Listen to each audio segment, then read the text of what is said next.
Que bom ter você por aqui. Espero poder te abençoar através da palavra de Deus. Se inscreva no meu canal, ative o sininho. Vai ter vídeo para você aqui toda semana, tá bom? Manda esse vídeo para alguém, compartilha, me ajuda a alcançar o número máximo de pessoas. Que Deus te abençoe. Fique com a palavra de Deus. Salmo 39.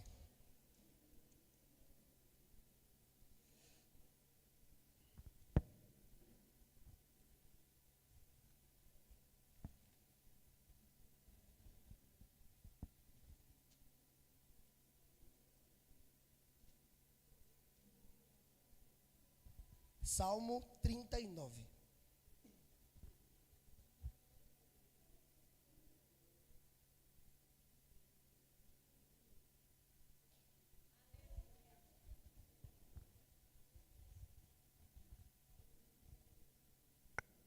Obrigado.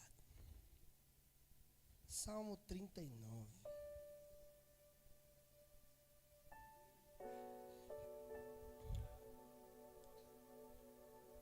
Amém? Diz o texto. A gente vai verso por verso, tá?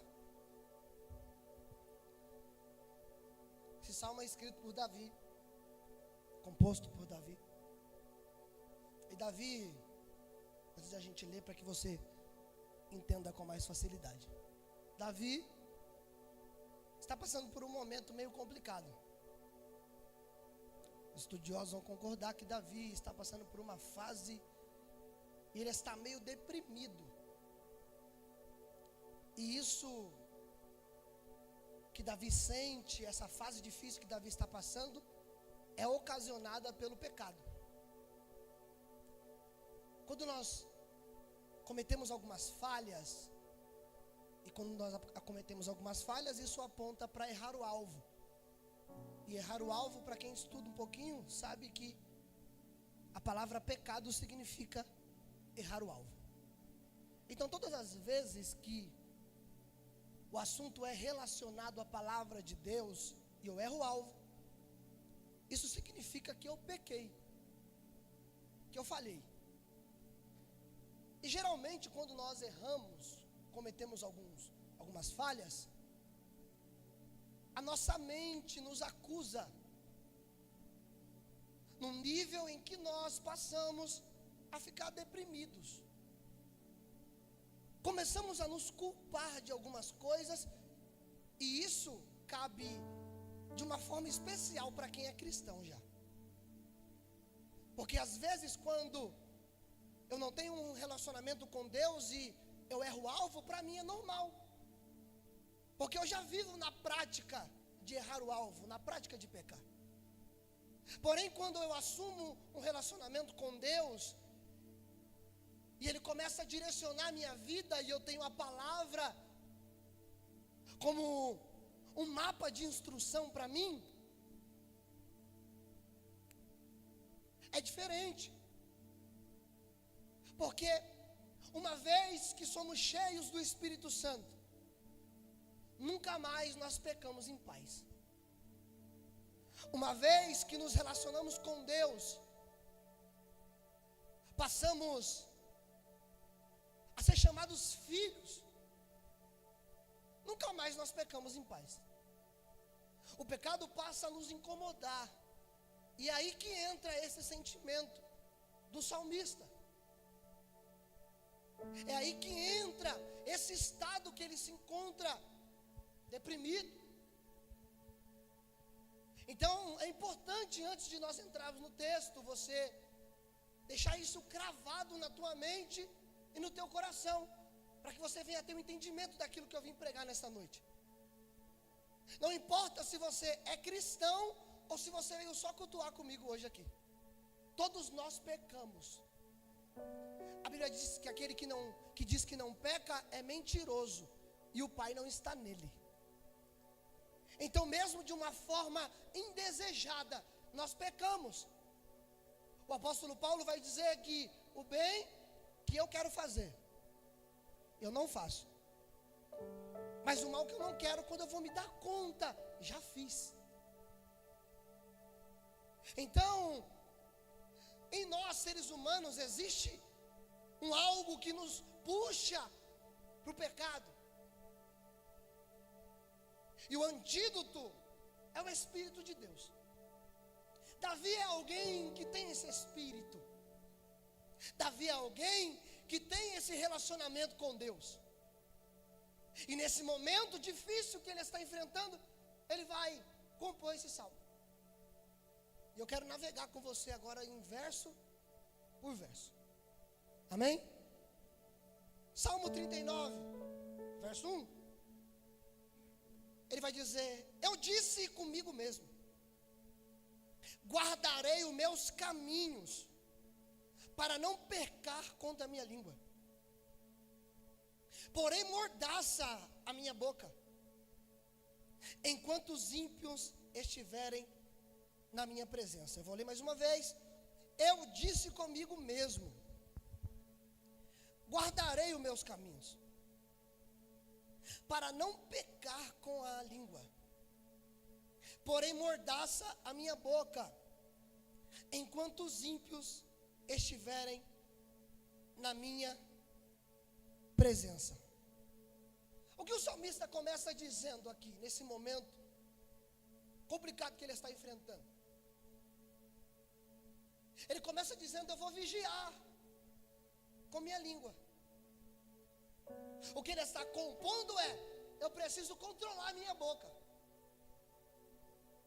Mordaça nada mais é do que um pano que é amarrado na boca para que a pessoa não fale, para que ela fique de boca fechada.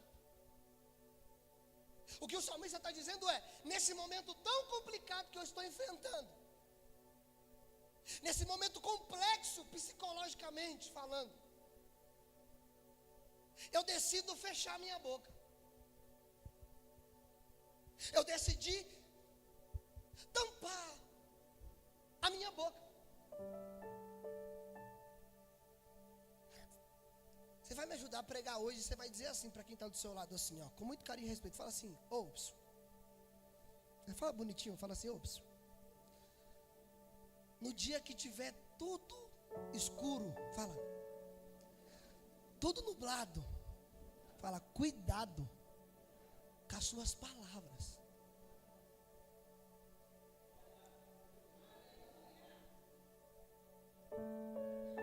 Porque o que o salmista está fazendo aqui é ensinamento para mim. Porque são em dias como esse que nós temos o costume de falar o que não devemos falar. São em dias nublados, psicologicamente difíceis, como esses, que nós abrimos nossa boca e nos comportamos de uma forma que não devemos. E para quem nasceu de novo e está em Cristo, é pior. Porque nós não somos vistos somente aqui dentro da igreja. Nós somos assistidos pelos outros, em todos os ambientes em que nós estamos inseridos. E são em dias como esse que o adorador troca a adoração pela murmuração. São em dias como esse que nós, eu e você, trocamos o glória a Deus pelo palavrão, pela fofoca da vida de alguém. Eu estou pregando para a gente nessa noite aqui de carne e osso. Não tem nenhum anjo aqui. Não tem nenhum semideus aqui. Eu estou pregando para homens e mulheres falhos, que no momento em que a mente está conturbada, abre a boca e fala o que não deve. A Bíblia diz que a palavra lançada não volta vazia.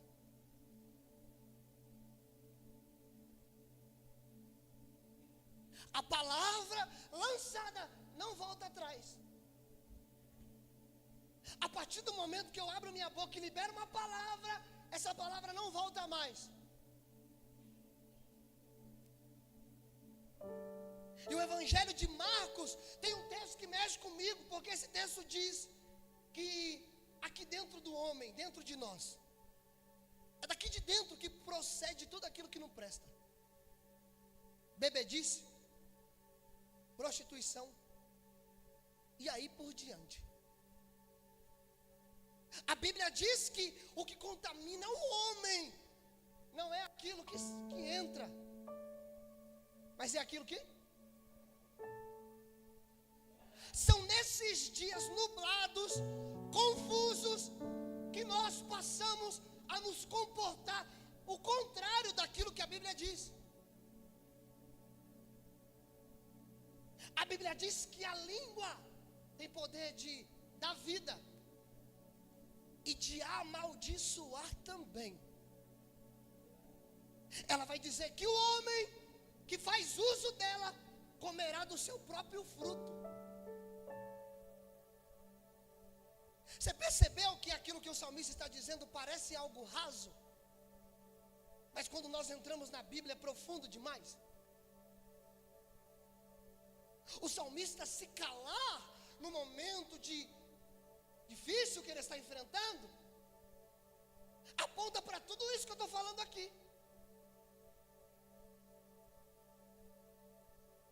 Olha o verso 2. O salmista continua dizendo: emudeci em silêncio, calei a respeito do bem, e a minha dor se agravou. De novo, gente, emudeci em silêncio, calei a respeito do bem, e a minha dor se agravou.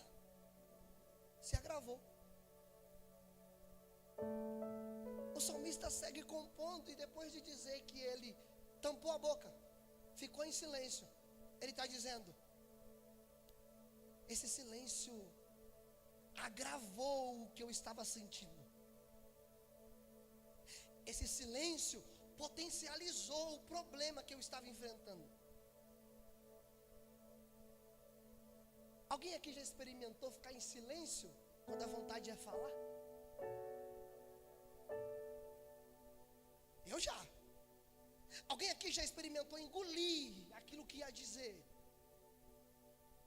No momento que sua vontade era: eu vou falar tudo agora. Engolir aquilo que nós queremos falar dói. Porque quem já passou por isso sabe que quando você vai embora, sua cabeça vai pensando mil coisas, porque sua vontade era colocar tudo para fora. A nossa vontade é falar mesmo. Só que o salmista está dizendo: eu decidi emudecer. Só que esse silêncio potencializou o problema, a dor que eu estava sentindo. Olha o verso 3. O coração me ardia no peito, enquanto eu meditava, um fogo se acendeu dentro de mim. Então eu disse em alta voz. De novo, verso 3. O coração me ardia no peito enquanto eu meditava. Um fogo se acendeu dentro de mim. Então eu disse em alta voz. Vai no verso 4. O que ele disse? Senhor. Vamos lá? Deixa aqui, João.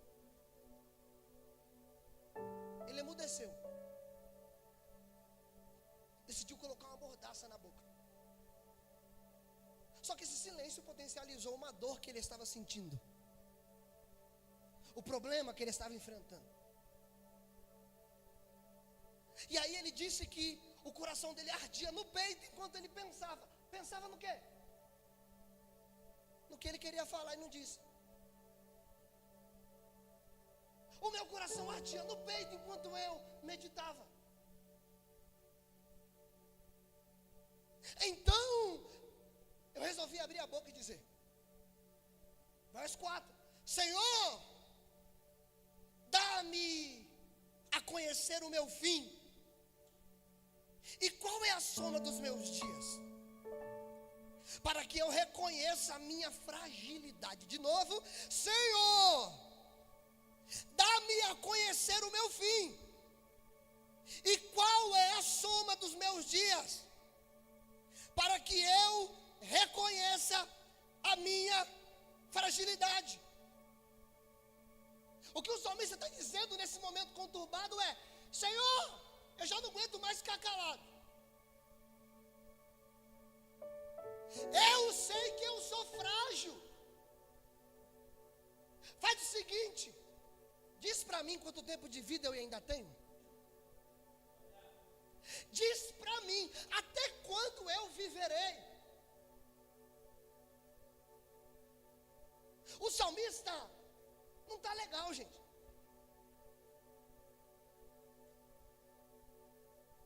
E nós, quando não estamos muito bem, a vida, as coisas, o prazer de viver. Eu não sei se você já passou por isso, mas eu já. Parece que tudo perde a cor. Parece que tudo perde o sentido. E para quem serve a Jesus, piorou. Porque para quem não serve, ele sai, enche a cara, usa droga, se diverte, está tudo bem, se afoga nas mágoas. Mas para quem decidiu abrir mão de uma vida promíscua para caminhar com Cristo, ele começa a pensar, será que está valendo a pena? Tanto tempo sem sair. Decidi viver com uma mulher só. Para quem é mulher, decidi viver com um homem só para sempre. Será que vai valer a pena? Interrogações começam a surgir na nossa mente. E o salmista decide desabafar com o Senhor. E ele vai dizer, fala para mim, quanto tempo de vida eu ainda tenho? Até quando eu viverei? Olha o verso 5. Deste aos meus dias o cumprimento de alguns palmos, a tua presença. O prazo da minha vida é nada. Na verdade, todo ser humano, por mais firme que esteja, é pura.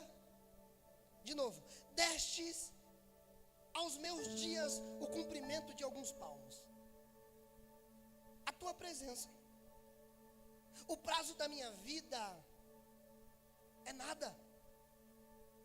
Na verdade, todo ser humano, por mais firme que esteja, é pura vaidade.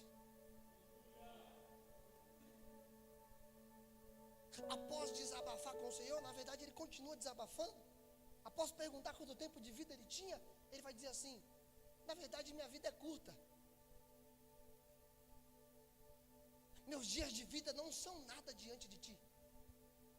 Meu tempo de vida é curto. Eu tenho pouco tempo aqui.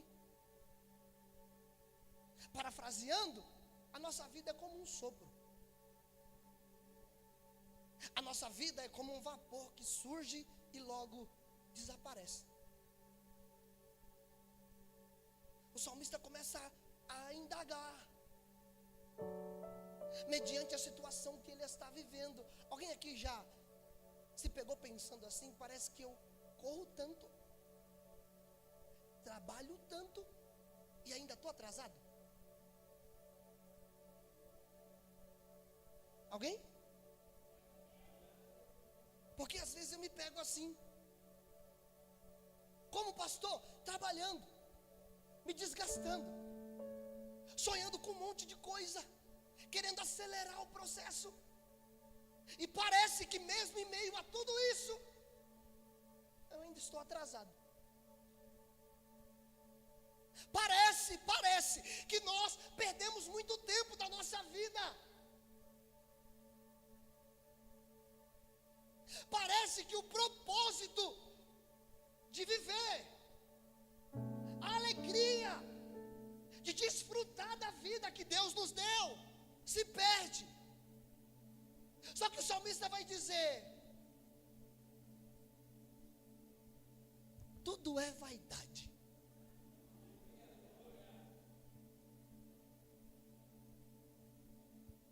Eu gosto do filho de Davi, Salomão,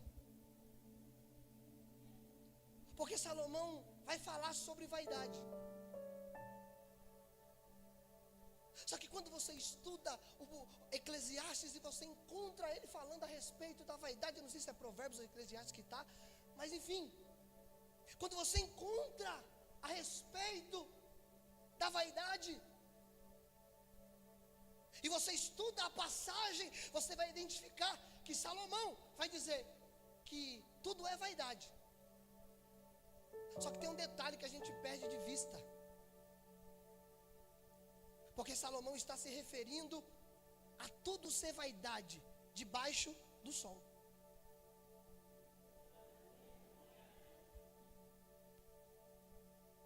E debaixo do sol, eu não sei se você já parou para pensar nisso. Todo dia amanhece, todo dia anoitece, todo dia os pássaros voam. A água do mar que vem, toda vez ela vem e recua novamente. A chuva que cai sobre a terra enche os rios, os mares. Só que logo vem um calor, evapora, enche as nuvens e chove de novo. Tudo parece estar inserido num ciclo vicioso. Nós acordamos para trabalhar, cumprimos com a nossa carga horária de trabalho, e no outro dia temos que fazer tudo de novo. Salomão está olhando para isso e está dizendo: é tudo vaidade debaixo do sol. Essa vaidade aponta para o que Salomão disse. Só que você vai entender já aonde eu quero chegar aqui, porque o salmista continua o salmo, olha lá. Olha o verso 6. De fato, o ser humano passa como uma sombra, como que é? Em vão se inquieta, amontoa tesouros e não sabe quem ficará com eles. Vou fazer uma pergunta, tem que ser sincero, tá? Se mentir, eu vou perguntar para o seu nome. Alguém aqui lembra o nome do seu tataravô?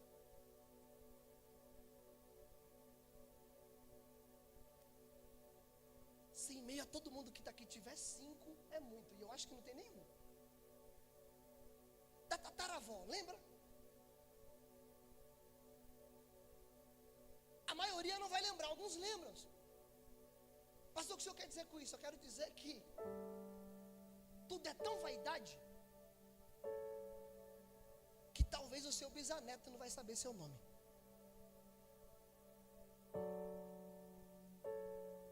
Tem gente morrendo agora, mas também tem gente nascendo agora.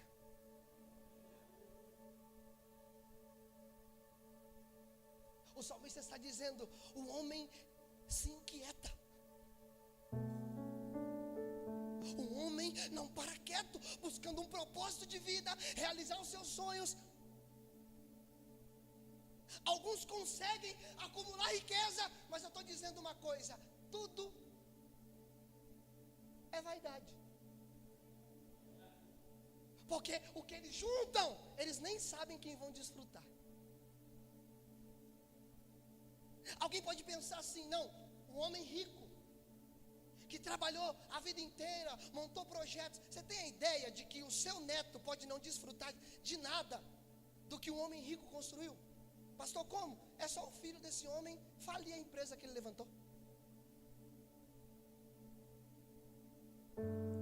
Como também pode fazer com que cresça, com que aumenta. Só que qual que é a ideia que eu quero trazer para você aqui nessa noite? É que debaixo do sol parece que tudo é repetido. Se você olhar para a sua vida hoje, se você estiver legal, daqui a alguns meses você vai estar mal. Se você estiver mal, daqui a alguns meses você vai estar bem. Quem sabe hoje você acordou sorrindo, outros acordaram chorando, mas pode ser que amanhã, quem acordou sorrindo hoje, acorde chorando. E quem acordou chorando hoje, amanhã acorde sorrindo. A ideia é não se prender a esses ciclos da vida. Eu não quero influenciar você a pecar e achar que está tudo bem, não é isso. A ideia da mensagem é, independente do que você faça, você precisa carregar um cântico na boca. Porque em meio a tudo isso que o salmista está compondo, chega no verso 7. E ele vai dizer algo que testifica a minha alma. Olha o verso 7 que ele diz: eu, Senhor, que espero? Ele mesmo responde: Tu és a minha esperança.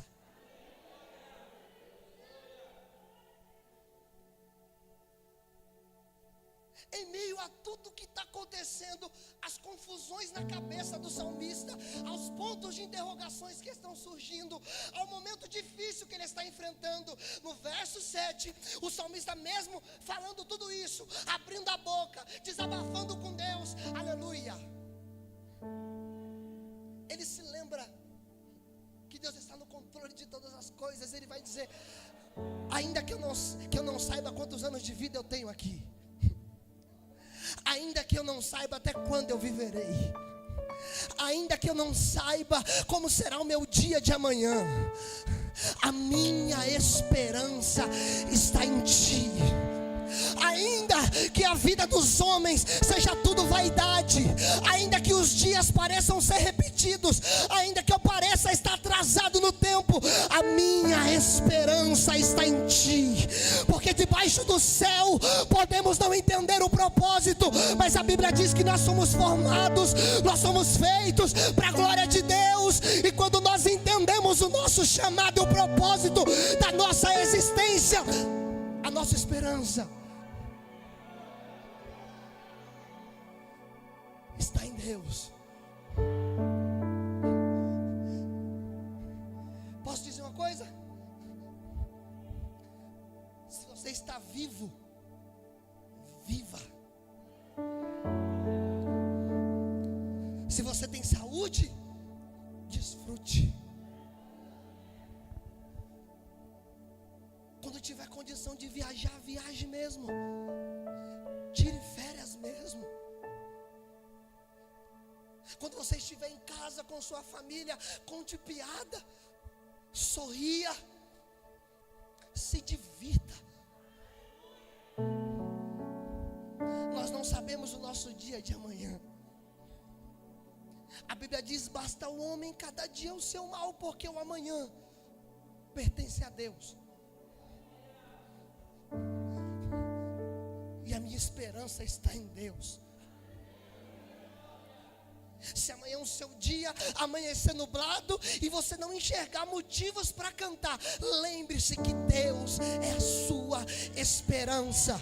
Se as portas se fecharem para você, se as decepções machucarem o teu coração, lembre-se que Deus é a sua esperança. Se o pecado tentar tentar te paralisar, se as adversidades da vida te tentar fazer retroceder, lembre-se que Deus é a sua esperança. Se você acordar pela manhã e parecer que tudo perdeu sentido, parecer que a vida perdeu a cor, lembre que ainda que esteja em preto e em branco, Deus é a sua esperança. Alabarassoria, ainda que se passe os céus e a terra, a palavra do nosso Deus, a palavra daquele que é a nossa esperança, não passará.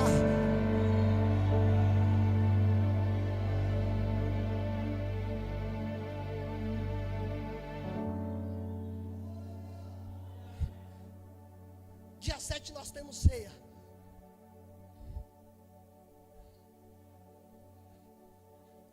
E todo mês nós temos um cerimonial que é a ceia. E após comer o pão, beber o cálice, e Jesus ensinou na mesa dizendo: façam isso. E quando nós comemos o pão e bebemos o cálice, nós abrimos nossa boca dizendo: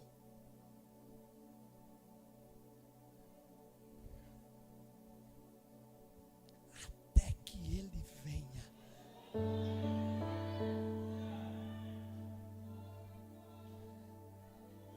Até que Ele venha.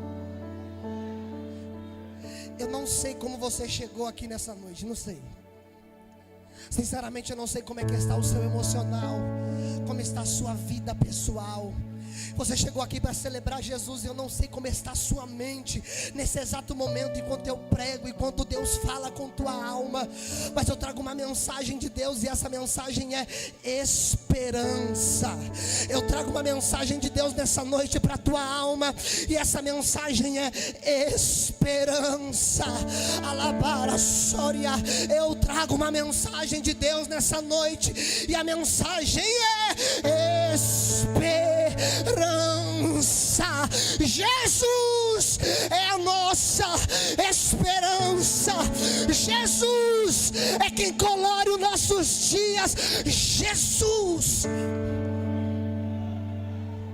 é quem dá sentido à nossa vida. Porque quem está no pecado assim, parece que está num beco sem saída.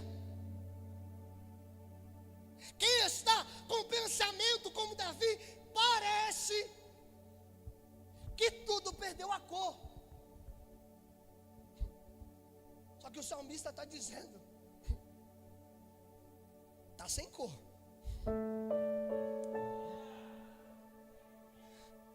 Está sem saída. Ixi, mas Ele é a minha esperança.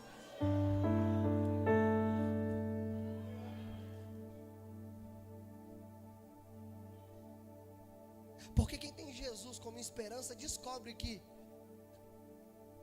o final do túnel, na verdade, não é o fim. O ponto final, na verdade, não é o final da história. Eu vou falar para ver se alguém recebe isso aqui que eu estou liberando, tá? Quem faz aliança com Ele caminha, descobre que o beco sem saída, que o túnel sem saída, na verdade não é o fim. Porque Ele é a luz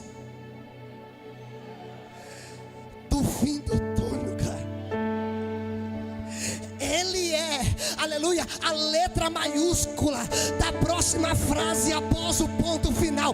Eu não estou nem falando de vírgula, porque o que passou, passou e ponto. Aleluia, daqui para frente é uma nova história. E Ele está dizendo: eu sou o dono dos seus recomeços. Eu sou quem dá continuidade para a tua história. Eu sou a sua esperança.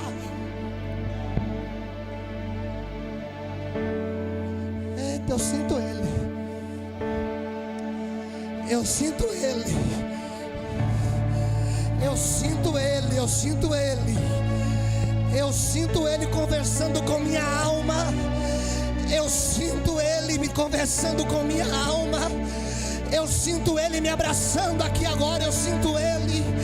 Eu sinto Ele acendendo uma chama dentro do meu coração. Eu sinto Ele acalmando os meus sentimentos, meus pensamentos. Eu sinto Ele dando sentido para aquilo que perdeu sentido. Eu sinto Ele elevar a Sória. Seja abraçado por Jesus aí no teu lugar. Seja envolvido pela presença de Deus aí no teu lugar. Aleluia, esteja a tua história renovada nessa noite, pelo poder da palavra de Deus.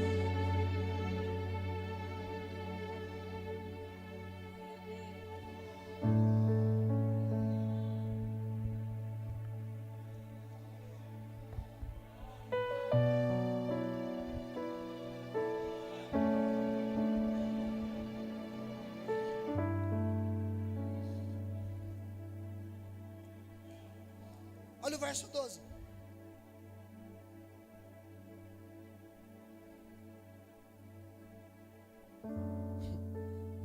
O verso 12 me chama a atenção. Por quê? Porque é esse salmista que está dizendo: o Senhor é a minha esperança. Está se sentindo perdido diante de Deus. Mesmo enxergando Deus como sua esperança, ele continua em crise. Ele continua perdido. Ele se sente um estrangeiro, um forasteiro diante do Senhor. Vamos ler o texto? Olha lá. Ele vai dizer: ouve, Senhor, a minha oração. Escuta-me quando grito por socorro. Não fiques insensível às minhas lágrimas, porque sou forasteiro diante de ti, peregrino como todos os meus pais o foram. De novo, ouve, Senhor, a minha oração. Escuta-me quando grito por socorro. Não fiques insensível às minhas lágrimas, porque sou forasteiro diante de ti, peregrino como todos os meus pais o foram. Ó, eu disse no começo que todo aquele que diz que não peca é o quê? Fala mais alto, é o quê? E o pai não está? Então todo aquele que tem um relacionamento com Deus e já errou, cometeu alguma falha, errou o alvo, percebeu que parece que o pecado, que a falha, ela cria um muro entre nós e Deus, entre o pecador e Deus, entre aquele que errou o alvo e Deus. Porque o pecado, de fato, ele faz essa separação. Ele nos distancia de um relacionamento. O pecado, na nossa consciência, faz com que nós venhamos e se afastando de Deus, e nós, na maioria das vezes, nem notamos. Nós nem percebemos. Só que quando nós voltamos ao Senhor, porque o que quebra esse muro que foi gerado é o arrependimento. O que derruba esse muro que foi levantado entre o adorador e Deus, entre aquele que é falho e aquele que é perfeito, o que destrói esse muro e joga no chão é o arrependimento. Então, quando eu volto ao Senhor em arrependimento, esse muro, ele é destruído. o relacionamento volta a ser um relacionamento íntimo. Porque é mais ou menos assim, ó. Já viu alguém que era cheio de Deus? Que era lotado do Espírito Santo? Essa pessoa errou o alvo. O muro foi levantado. Ela gerou um distanciamento de Deus. E agora, ela orava. Só que esse relacionamento já não é mais íntimo. E aí, ao invés dela orar, ela vai dizer assim para alguém: ora por. Porque quando eu perco a intimidade, eu terceirizo o relacionamento. De novo, quando eu perco a intimidade, eu terceirizo o relacionamento. Quando eu sou íntimo, eu faço uso de Mateus 6,6. Eu entro no meu quarto, fecho a minha porta e eu oro. Porém, quando eu perco essa intimidade, aí eu preciso agora, porque eu não acesso mais. Mas não é porque Jesus não está no mesmo lugar, é porque eu estou com vergonha. É porque o pecado gerou um muro que me distanciou de Deus. Aí agora, ao invés de eu entrar no quarto e orar, eu olho para o irmãozinho, para o pastor, para a irmãzinha. Aí eu digo: ora por mim, pastor. Ora por mim, viu, irmã?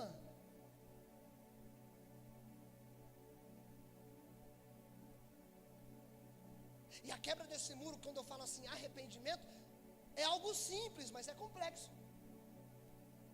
Porque é exatamente o que o salmista está dizendo aqui: ouve-me. Porque parece que eu clamo e ele não me ouve. Parece que eu choro e as minhas lágrimas já não faz mais com que ele fique de pé no trono. Parece. Quando eu me distancio dele, parece que tudo que eu faço é insignificante diante dele. Eu orava baixinho e o céu descia, e agora eu estou gritando e nada acontece. Parece que ele não me ouve. Parece que a minha adoração já não toca mais o coração dele. É isso que o salmista está dizendo. Vamos ler o verso 12 mais uma vez. Olha lá. Ouve, Senhor, a minha oração. Escuta-me quando grito por socorro. Não fiques insensível às minhas lágrimas, porque sou forasteiro diante de ti, peregrino, como todos os meus pais o foram.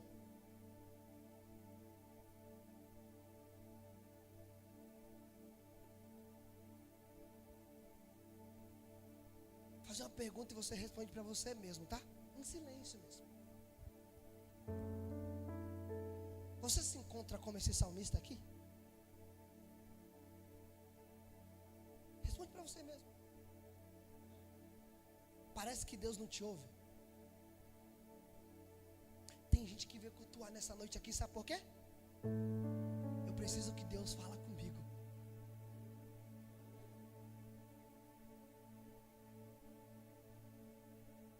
Porque eu não tenho mais intimidade com Ele.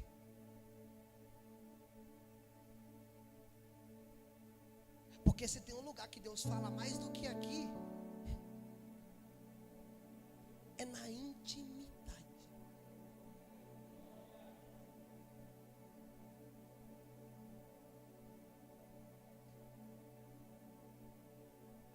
Jesus está convidando pessoas nessa noite aqui. E não é para vir aqui na frente.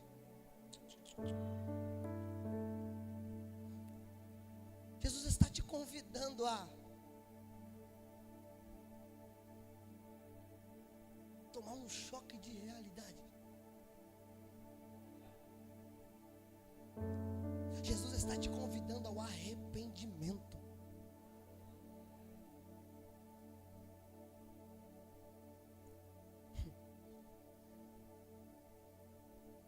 O meu desejo é que você sentado aí esteja com o coração ansiando para que Ele ouça as suas lágrimas hoje. Porque o salmista está dizendo: eu fiz de tudo, eu já gritei, já chorei, eu estou me sentindo um estranho na sua presença.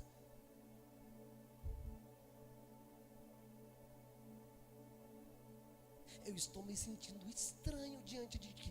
Agora pergunta: você veio celebrar comigo hoje aqui, gente? E fala sério, você se sente de casa? Porque aqui é a casa de oração do nosso Pai. Ou você se sente um estranho nesse ambiente?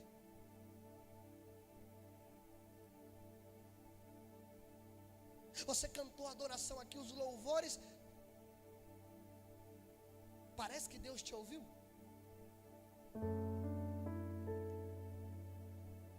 Algumas pessoas eu estou vendo daqui estão chorando, outras já secaram as lágrimas. A pergunta que eu estou fazendo como pregador é: você sentiu aí que Deus enxergou suas lágrimas? Porque a ideia é essa mesmo. Tem gente, Tiago, que chegou nessa noite aqui no fim do túnel.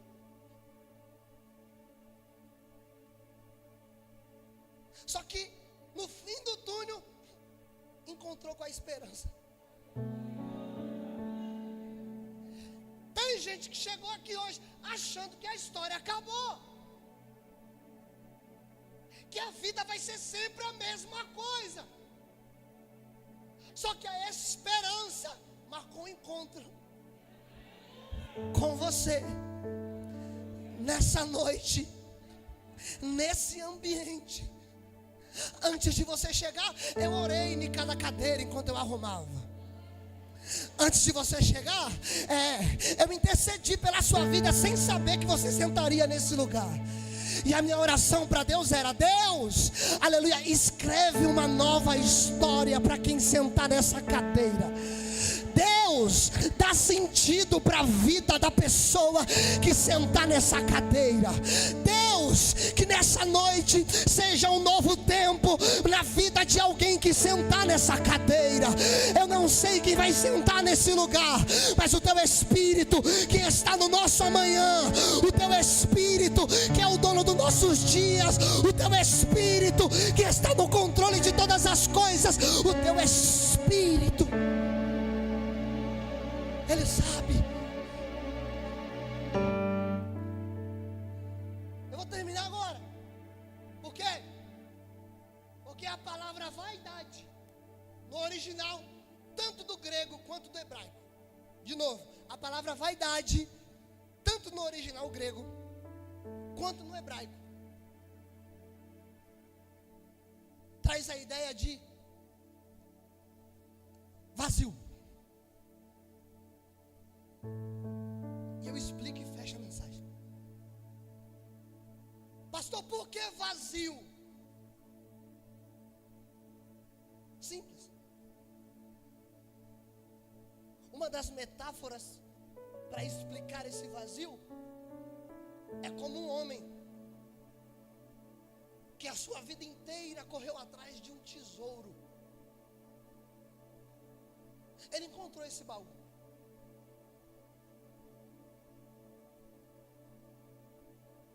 Ele encontrou o que tanto ele procurava, tanto trabalhou para encontrar. De repente, quando ele abre o baú, está cheio de riquezas, moedas, talentos. Mas quando ele olha para a sua vida, ele já está sozinho. Ele já perdeu sua família, perdeu os filhos, conquistou o que sempre quis e perdeu aquilo de mais importante que tinha. Pastor, O Senhor está dizendo para mim não correr atrás dos meus sonhos? Claro que não.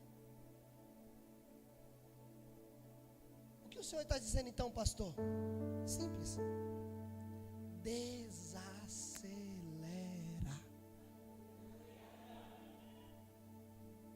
De novo? Desacelera. Tira o pé do acelerador.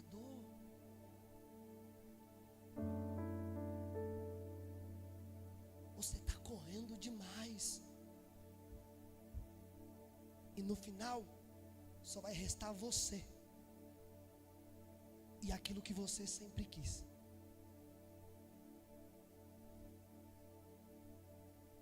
Eu vim nessa noite falar com tua alma, pregar com tua alma. E em meio a esse texto, o que o Espírito Santo dizia para mim era porque eu andava meio acelerado. Só que ele me ensinou a esperar no tempo do meu Deus. Porque às vezes no Cronos, que é o nosso tempo, parece que está tudo atrasado. Mas no tempo de Deus, que é o Kairos, está tudo bem.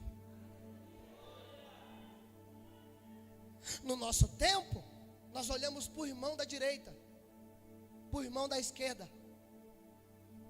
E o tempo de Deus na vida dele não é o tempo de Deus na minha vida. Assim como o tempo de Deus na minha vida não é o tempo de Deus na sua vida. E não é porque o tempo de Deus na minha vida chegou, que é a hora do seu tempo de Deus chegar também. Deus está dizendo: desacelera e desfruta de um dia de cada vez. Desacelera e volta a sorrir, e volta a se alegrar. Desacelera e para de querer buscar o porquê de tudo. Desacelera e desfruta da vida bela que Deus te entregou. Desacelera e desfruta da sua família, da tua casa. Começa a sorrir de novo.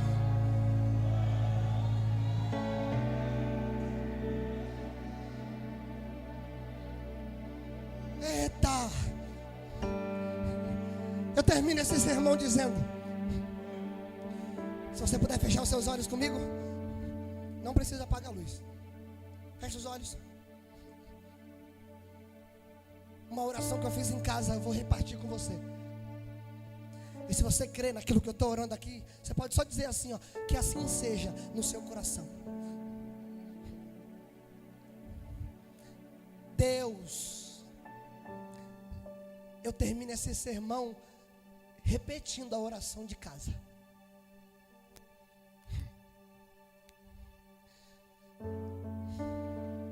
Eu sei o que eu quero,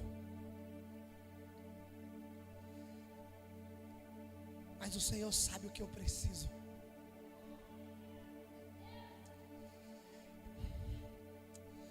Eu sei o que eu quero.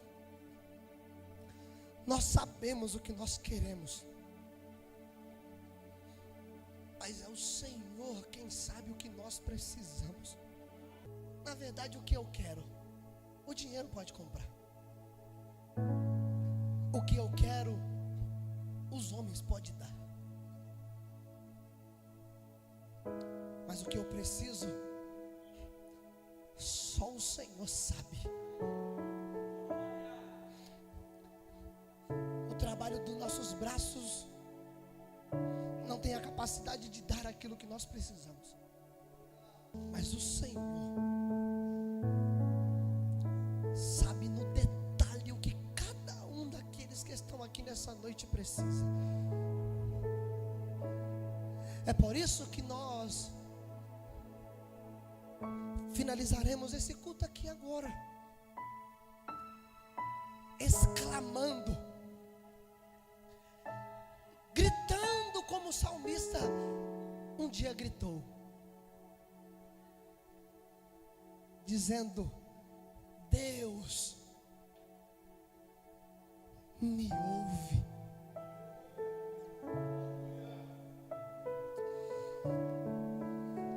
Existem pessoas aqui nessa noite, Jesus, que se sentem estranhos diante da tua presença. E eu queria pedir ao teu Espírito nesse momento que fosse de encontro à vida dela e dele aqui agora. Eu queria pedir ao teu Espírito que acalentasse esse coração angustiado, essa mente acelerada. Porque tudo aquilo que nós buscamos, e o salmista diz que é vaidade, é vazio, não tem forma. No final nós descobrimos que aquilo era vaidade, e que aquilo não tinha capacidade de preencher o que tanto nós precisávamos. Porque o que nós precisamos, somente o Senhor tem a capacidade de preencher.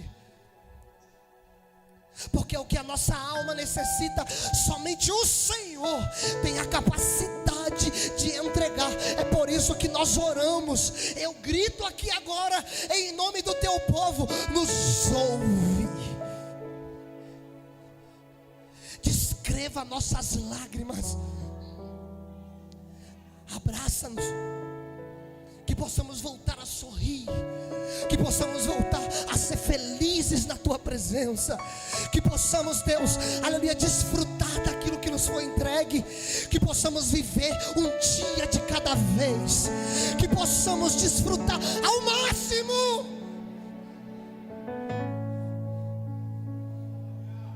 do milagre que é acordar pela manhã. Os nossos dias nublados não serão mais os mesmos. Os nossos dias difíceis não serão mais os mesmos. Porque nesses dias nós faremos como o salmista. Nós diremos: Tu és a minha esperança.